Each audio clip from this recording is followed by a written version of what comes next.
uma coisa que eu acho muito legal, falando um pouquinho com relação à gestão de processos, a gente tem um monte de ferramenta com relação à gestão de processos, né?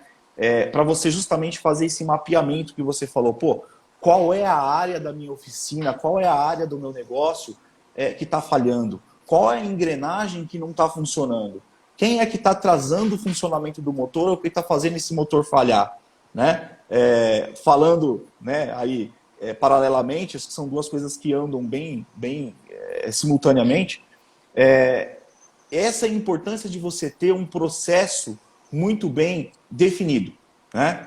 Porque através desses processos, primeiro que você consegue direcionar, né, as pessoas para aquilo que tem que ser feito. Eu costumo sempre falar aqui com o pessoal que eu trabalho, a gente tem as nossas instruções de trabalho escrita e divulgada, né? Elas ficam aqui em lugares estratégicos para que quando a pessoa tem algum tipo de dúvida ou tem algum tipo de erro, você possa ir lá e consultar essa instrução de trabalho. Então, a gente chama aqui da nossa Bíblia, né? A gente tem que seguir exatamente aquilo para que as coisas funcionem como tem que funcionar. Quando a gente sai, por algum motivo, dessa instrução, a tendência das coisas darem errado é muito grande. Tá? Então é por isso que é importante você ter essa instrução muito bem desenhada e formatada, e além disso, você vai conseguir ter um mapeamento muito mais fácil, né? De onde tem o gap, de onde tem o erro, e aí você vai corrigir isso de uma forma que não tem um impacto tão grande na sua operação, né? É desagradável quando você... Pode falar. Deixa eu fazer uma pergunta aqui, que nem no caso, por exemplo, acontece, por exemplo, do funcionário ele ir atrás, por exemplo, para ele saber se ele está fazendo da maneira correta, ou ele se interessar em ir lá, por exemplo, buscar para saber, que nem você falou que lá vocês têm a Bíblia lá, do qual é para consultar. Existe essa preocupação aí do colaborador, às vezes, para ir lá e saber se realmente ele está fazendo isso? Existe. Na verdade, assim, quando, às vezes, dentro de uma operação, às vezes existem alguns certos conflitos saudáveis, né? Olha, você precisa fazer isso, olha, mas eu não posso fazer isso porque tem uma determinada regra ou uma determinada instrução que me impede a fazer isso. Quando isso acontece, a busca vai na IT. Peraí, vamos ver se realmente na IT funciona dessa forma, né? Esse é um ponto. O segundo ponto é que quando a gente percebe que alguém, por um determinado motivo, sai daquilo que é de instrução e ocorre um erro, a gente consegue mapear hoje, através de KPI, através de sistema, né? Através de algumas ferramentas que a gente tem de gestão, e a gente consegue chegar no ponto principal. E aí são duas coisas. Primeiro, é você resolver o problema de imediato, porque geralmente esse problema tem um impacto direto no cliente. Esse é um ponto, tá? E o segundo ponto é você resolver esse problema na raiz para que ele não volte a acontecer e impactar outros clientes.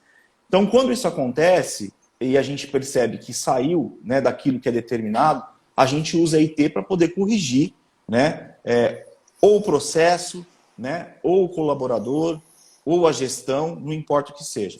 E se a gente perceber, né, eu acho que uma coisa muito importante que a gente tem que ter é a questão da flexibilidade. Você conseguir entender o meio de campo, né? É você entender quem está na ponta, quem está no campo e entender essas dificuldades. Então, a IT ela não é eterna, né? Ela não é uma coisa sagrada que você não possa mexer. Se a gente perceber que a IT ela pode ser alterada para facilitar o trabalho sem trazer ônus, né? E sem trazer desgaste, a gente vai fazer também, sem problema nenhum, né? Mas, como a gente já fez isso com uma estrutura muito bem desenhada e mapeada, a gente não tem esse problema, né? E a IT também ela pode ser modificada quando você faz algum tipo de alteração de automação, uma alteração de processo, ou, de repente, você recebeu uma demanda nova, então isso pode ser modificado. Mas o importante é que você tenha essa instrução muito bem definida, e, através disso, você consegue mapear, né, quais são os seus gaps. A gente fala que a questão da gestão, né, de processo, a gente tem uma infinita gama de ferramentas, né, onde você pode, desde KPI, de medição, de produtividade, você pode aplicar um PDCA dentro de um processo, Sim. um Ishikawa, né? Você pode aplicar um 5S para melhorar a sua organização. Então, assim, não dá para a gente falar e cravar aqui qual é o tipo de ferramenta que você vai usar para o seu negócio. Mas é importante que você tenha o conhecimento dessas ferramentas para que você possa usar no seu negócio na hora determinada, na hora precisa. Porque cada ferramenta ela tem um objetivo. Né?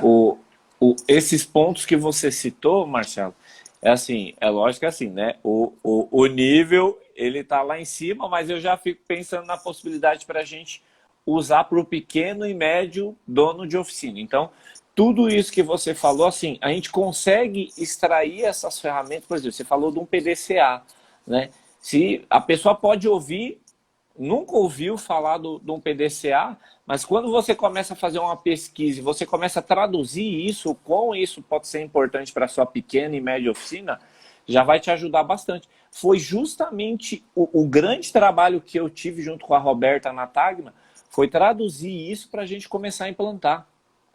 Mudar a mentalidade para a gente sentar e desenhar isso daí. O duro é só fazer desenhar, é igual na montagem do motor. Né? Você vai ali, chega uma hora que você tem que focar a sua atenção ali. Não dá para você montar motor atendendo o cliente, respondendo o WhatsApp. Não, você vai ter que parar, sentar ali e escrever. Só que depois que você sentar e escrever de uma maneira simples, fica fácil de você implantar. E depois é só manter. Então, assim, esses nomes, né, essas ferramentas que você citou, para dentro da nossa pequena e média oficina, parece ser um bicho de 7 cabeças, mas não é.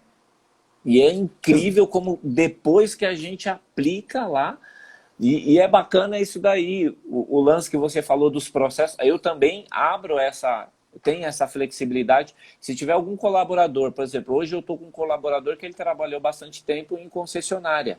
Então, para mim é legal porque concessionária é processos. Então, o que ele pode agregar? E aí a gente acabou conversando em um dos processos que existe na concessionária, que é interessante a gente colocar, porque vai trazer um resultado bacana. Hoje a gente já pôde implantar na empresa. Então, é você ter essa flexibilidade de entender e não criar aquilo como uma regra pronta e acabou, não muda. Não, tudo que vier para complementar será muito bem-vindo. E é um negócio que graças a Deus, assim, está ajudando legal. Né? Já tem um tempo que eu lembro até hoje, a gente incluiu usar marcadores.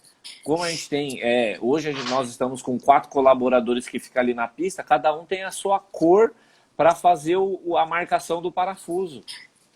Então, assim, por exemplo, a gente sabe quando o carro retorna, a gente vê, a gente consegue fazer medidores, consegue saber quem foi que fez. Fora que na OS de serviço ali também sai o nome do colaborador que ficou executando o serviço naquele carro. E são coisas que parece que é um negócio de outro mundo, mas não é. O difícil é só você implantar. Depois que implantou, e não tem hora melhor do que colocar quando você é pequeno.